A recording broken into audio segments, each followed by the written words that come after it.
बिस्मिल्लाहिर्रहमानिर्रहीम। अस्सलाम वालेकुम स्टूडेंट्स। तो उम्मीद है आप सब बिल्कुल ठीक होंगे। तो आज मैं आपको इन्फॉर्मेशन प्रोवाइड करूंगा what is PMA 150 long course. तो 150 लॉन्ग कोर्स के बारे में मैं आपको पूरी इन्फॉर्मेशन प्रोवाइड करूंगा। तो काफ़ी स्टूडेंट्स का ये क्वेश्चन होता है कि 150 और 149 लॉन्ग कोर्स में फ़र्क क्या है, 148 147। क्योंकि जो लॉन्ग कोर्स होता है, ये PMA लॉन्ग कोर्स होता है, ये साल में 2 दफ़ा रिपीट होता है। और हर दफ़ा अगर जिस तरह लास्ट टाइम जो लॉन्ग कोर्स गुजरा है वो है PMA 149 लॉन्ग कोर्स, अब जो आने वाला है वो है PMA 150 लॉन्ग कोर्स।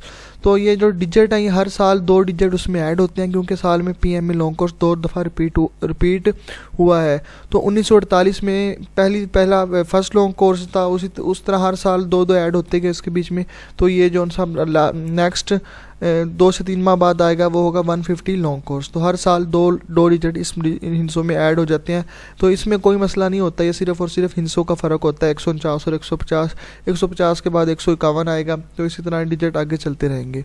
तो बेसिकली मेरा मकसद जो है आपको इन्फॉर्मेशन प्रोवाइड करना है वो है आपके बारे में कि आपकी क्वालिफ़िकेशन क्या होनी चाहिए PMA लॉन्ग कोर्स के लिए, और आपकी एज वगैरह क्या होनी चाहिए। तो सबसे पहले बात कर लेते हैं आपकी एज की। जो सबसे ज़्यादा ज़रूरी होता है वो एज ही होता है। अगर आपकी क्वालिफ़िकेशन पूरी हो, अगर आप एज आपकी कम या ज़्यादा हो तो आप इसमें अप्लाई नहीं कर सकते।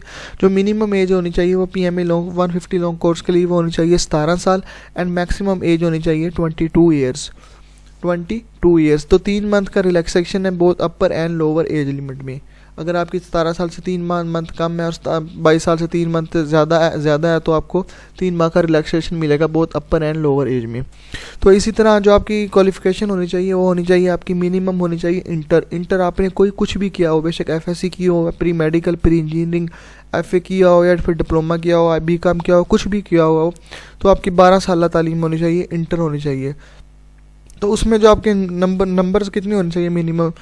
तो लास्ट जो दो लॉन्ग कोर्स गुजरे हैं PMA 148 और 149, तो इन दोनों लॉन्ग कोर्स में जो सी क्वालिफ़िकेशन थी नंबर्स की वो थी 55%। ड्यू टू कोरोना वायरस उन्होंने 5% मार्क्स का रिलैक्सेशन दिया हुआ था। तो अभी PMA 150 का कंफर्म बात नहीं कर सकते कि वो रिलैक्सेशन देते हैं या फिर नहीं देते 5% का। जो आज से 2 साल पहले लॉन्ग कोर्स की क्वालिफ़िकेशन थी वो थी 60%, मिनिमम 60% मार्क्स हो आपके। तो जो से PMA 148 149 गुजरा, इसमें जो मिनिमम क्वालिफ़िकेशन उन्होंने कर दी थी 5% का रिलैक्सेशन दिया था ड्यू टू कोविड-19। तो उसमें आपको 55 या 60% ये आपको कंफर्म हो जाएगा जब लॉन्ग कोर्स आएगा। तो आपके इतने नंबर होने चाहिए।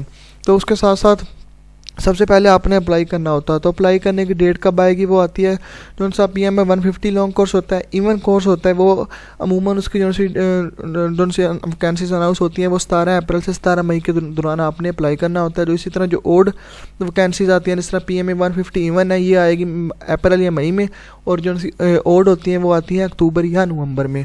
तो सबसे पहले आपने इसमें ऑनलाइन अप्लाई करना होता है। ऑनलाइन अप्लाई करने के बाद आपका होगा इनिशियल टेस्ट। इनिशियल टेस्ट में जो क्वेश्चन होते हैं वर्बल क्वेश्चन होते हैं एंड नॉन वर्बल क्वेश्चन होते हैं। अगर आप verbal and non verbal question clear करेंगे तो आप एकेडमिक पोर्शन पर जा सकेंगे। अगर आप वहीं पे वर्बल एंड नॉन वर्बल में आप फेल हो गए तो उसके ऊपर लिखा आ जाएगा कंप्यूटर के ऊपर sorry, try again next time. तो अगर आप जैसे ही वर्बल एंड नॉन वर्बल पास कर लेते हैं तो आप जाएंगे एकेडमिक क्वेश्चन। एकेडमिक क्वेश्चन में जो बेसिकली क्वेश्चंस होते हैं वो होते हैं जनरल नॉलेज के क्वेश्चन होते हैं, इस्लामियत के क्वेश्चन होते हैं, पाकिस्तान स्टडी के क्वेश्चन होते हैं, और इंग्लिश के क्वेश्चन होते हैं। 4 से 5 किस्म के क्वेश्चन होते हैं। तो आप में अगर टोटल 50 क्वेश्चन हो तो उसमें से आपने 25 क्वेश्चन क्लियर करने होते हैं। अगर आप 25 उसमें से सही 25 क्वेश्चन आपके सही होते हैं तो आप उस टेस्ट में पास हो जाते हैं, इनिशियल टेस्ट में। तो अगर आप एकेडमिक क्वेश्चन में पास हो जाते हैं तो आपके लिए कंप्यूटर के ऊपर लिखा रहेगा कंग्रेचुलेशन। तो उसके बाद आपका होता है मेडिकल के बाद आपका होगा फिज़िकल। अगर आप मेडिकल और फिज़िकल दोनों में क्लियर हो जाते हैं यानी आप पास हो जाते हैं तो आपको वो बुलाएंगे इंटरव्यू के लिए। तो बेसिकली जो इंटरव्यू में होता है वो आपसे मोस्टली जो उनसे इंपॉर्टेंट चीज़ है वो होता है आपकी पर्सनैलिटी और कॉन्फिडेंस। तो ज़्यादातर लोग जो उनसे फेल होते हैं तो उनकी जो उनसी कॉन्फिडेंस होता है वो कॉन्फिडेंस लेवल लो होता है या फिर वो बहुत ज़्यादा जल्दबाजी कर देते हैं। तो इसकी मैं आपको एक मिसाल देने लगा हूँ जल्दबाजी करने की। अपनी जल्दबाजी की वजह से वो नॉट रिकमेंड हुआ था इनिशियल इंटरव्यू में। तो जैसा मुझे एक दोस्त ने बताया था कि वो इनिशियल इंटरव्यू देने गया अपना, तो जैसे ही अपना इंटरव्यू देने गया तो उन्होंने बाहर लाइट लगी होती है कम रूम के बाहर, तो वो लाइट को कभी जलाते हैं कभी बंद करते हैं। जैसे ही अगर उन्हें नया स्टूडेंट को बुलाना हो तो वो लाइट को एक बार जला देते हैं, बंद करते हैं, जला देते हैं और बंद कर देते हैं। तो इसी तरह काफ़ी स्टूडेंट्स, वो कह रहा था मेरे आगे से मेरे पहले 3-4 स्टूडेंट वापस चले गए। तो जब उसकी बारी आई तो उन्होंने लाइट का सिग्नल दिया जो उनसे दरवाजे के ऊपर लगी हुई थी, वो बाहर बैठे हुए थे। तो उस लड़के ने जो सा था दोस्त मेरा, उसने इस बात पे गौर नहीं किया कि वो अंदर बुला रहे हैं या फिर नहीं बुला रहे।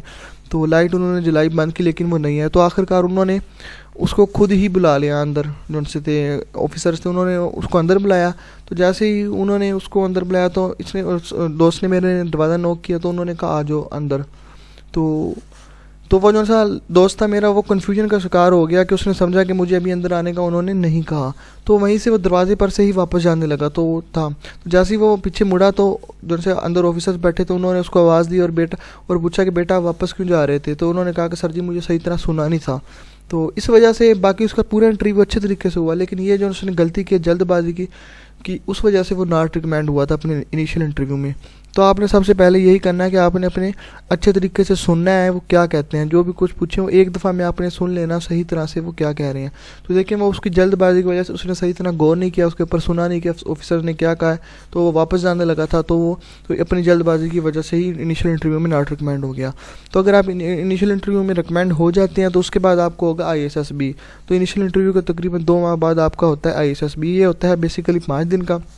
तो या तो आपका होगा गुजरांवाले में या फिर कोहाट में या फिर कराची में। तो उस दौरान वो आपकी पर्सनैलिटी और डिफरेंट टेस्ट होते हैं, तकरीबन ग्रुप टास्क होता है, GTO टेस्ट होता है और पिक्चर दे देते हैं, तो आपने उसके ऊपर स्टोरी लिखनी होती है। तो ये वाला आप ISSB होता है। ISSB में अगर आप पास हो जाते हैं यानी रिकमेंड हो जाते हैं तो उसके बाद आपका होगा फाइनल मेडिकल। तो फाइनल मेडिकल में अगर आपका कोई मसला नहीं आता तो उसके बाद लगती है फाइनल मेरिट लिस्ट। अगर आपका फाइनल मेरिट लिस्ट में नेम आ जाता है तो आप लोगों का सिलेक्शन हो जाता है। तो आप 2 साल की ट्रेनिंग के लिए जाते हैं Pakistan military academy PMA Kakul. जो काकूल है वो एबटाबाद के करीब एक इलाका है, तो वहाँ पर ये पाकिस्तान मिलिट्री एकेडमी वाक़या है। तो वहाँ पर पाकिस्तान मिलिट्री एकेडमी में सिर्फ ऑफिसर्स ही अपनी ट्रेनिंग करते हैं जाके। तो जैसे ही आपका सिलेक्शन हो जाता है आप पाकिस्तान मिलिट्री एकेडमी में चले जाते हैं।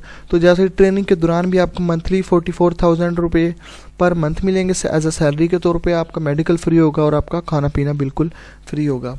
तो बाकी जितने भी आर्मी के कोर्स होते हैं PMA लॉन्ग कोर्स के अलावा TCC कोर्स आता है, मेडिकल कैडेट कोर्स आता है। तो बाकी जितने भी तकरीबन कोर्स हैं उनमें मोस्टली मेरिट डिपेंड करता है, ज़्यादा मेरिट डिपेंड करता है, क्योंकि उसमें मेडिकल कैडेट कोर्स में भी करता है और टेक्निकल कैडेट कोर्स में भी करता है। एक PMA लॉन्ग कोर्स वाहद कोर्स है, लेकिन ये नहीं मैं बात कर रहा कि इसमें आपके नंबर कम भी हो तो कोई आपका सिलेक्शन हो जाएगा। इसमें यह है कि काफ़ी लड़के ऐसे होते हैं जिनका 61%, 62%, 63% उनका सिलेक्शन हो जाता है। क्यों सिलेक्शन हो जाता है? एक तो वो उनके इनिशियल टेस्ट अच्छे होते हैं जो उनसे वो कंप्यूटर पर देते हैं पहला टेस्ट, और दूसरा वो ISSB में अच्छा परफॉर्म करते हैं। तो PMA लॉन्ग कोर्स में वो ये नहीं देखते अगर आपने ISSB में अच्छा परफॉर्म किया है, आपको GTO, डिप्टी एंड जो साइकोलॉजिस्ट होता है, तीनों ने अगर आपको रिकमेंड कर दिया है, अगर आपके बेशक 60.22% मार्क्स भी हैं तो आपको कॉल लेटर आ जाएगा 61 पॉइंट। और इसी तरह अगर एक लड़का ऐसा है जिसके 80% से अबव नंबर है और उसके ISSB परफॉर्मेंस अच्छी नहीं है एज़ कम्पेयर टू 60% वाले के, तो उसको कॉल लेटर नहीं आएगा। तो वह जो सा PMA लॉन्ग कोर्स में होते हैं ख़ासकर वो यही देखते हैं कि ये आर्मी को लीड कर सकता है या नहीं लीड कर सकता। तो इसमें इतना ज़्यादा मेरिट डिपेंड नहीं करता। हाँ, अगर ऐसा सिचुएशन बन जाए कि 2 स्टूडेंट्स हैं और दोनों में मतलब ISSB की परफॉर्मेंस भी दोनों की सेम है और एक स्टूडेंट्स के नंबर ज़्यादा हैं और एक के कम है, तो फिर वो उसको ही चूज़ करेंगे जिसके नंबर FSC में या FA में या किसी भी डिग्री में एज इंटर में उसके नंबर ज़्यादा होंगे। तो इसमें ये दरअसल बात करने का मकसद मेरा ये था कि आपने डीमोटिवेशनल नहीं होना।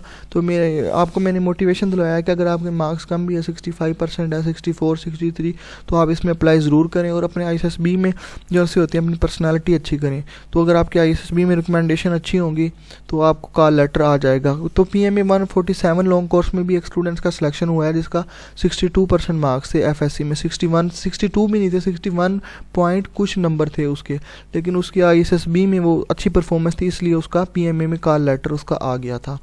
तो ये जैसा PMA लॉन्ग कोर्स होता है ये आर्मी का सबसे बेहतरीन कोर्स है, क्योंकि जितनी भी पाकिस्तान आर्मी की हाई कमांड है मोस्टली वो PMA लॉन्ग कोर्स वाले ही स्टूडेंट्स, PMA लॉन्ग कोर्स वाले ही कैडेट्स होते हैं। तो आप देखेंगे जितनी भी हाई कमांड है, आप लोग सर्च कर लें, गूगल से कहीं से भी सर्च कर लें, तो मोस्टली ये PMA लॉन्ग कोर्स वाले ही होते हैं जो उनसे PMA लॉन्ग कोर्स से पास आउट हुए होते हैं। तो सबसे बेहतरीन कोर्स है पाकिस्तान आर्मी का ये। अगर आपका इसमें सिलेक्शन हो जाता है तो आप बहुत ही खुशकिस्मत तरीन इंसान होंगे। तो अगर आपने PMA 150 लॉन्ग कोर्स की प्रिपरेशन करनी है तो आप मेरे चैनल को ज़रूर सब्सक्राइब कीजिए, क्योंकि इस चैनल में मैं डेली बेसिस पर वीडियोस बनाकर अपलोड करता हूँ, वर्बल क्वेश्चंस की भी एंड एकेडमिक क्वेश्चन की भी। तो PMA 149 लॉन्ग कोर्स गुजरा है, तो इस वाले से भी मैंने काफ़ी वीडियोस बनाकर इसमें अपलोड की हैं। तो अगर आपने PMA 150 लॉन्ग कोर्स में अप्लाई करना है तो आज से ही अपनी प्रिपरेशन स्टार्ट कर दें और डेली तकरीबन आधा घंटा या 1 घंटा दें PMA के लिए, लॉन्ग कोर्स के लिए। तो इंशाल्लाह ताला अगर आप आज से ही मेहनत स्टार्ट कर देते हैं तो आप इजीली इनिशियल टेस्ट इसके क्लियर कर लेंगे। तो अगर आपको आज वाली मेरी ये वीडियो पसंद आई है तो इसको लाइक ज़रूर कीजिएगा और मेरे चैनल को ज़रूर सब्सक्राइब कीजिएगा और अपने दोस्तों से भी मेरी इस वीडियो को शेयर कीजिएगा जिन्होंने पाकिस्तान आर्मी को ज्वाइन करना है as a commission officer. Thank you for watching my video. Allah ताला आप सबको कामयाब करें, आमीन।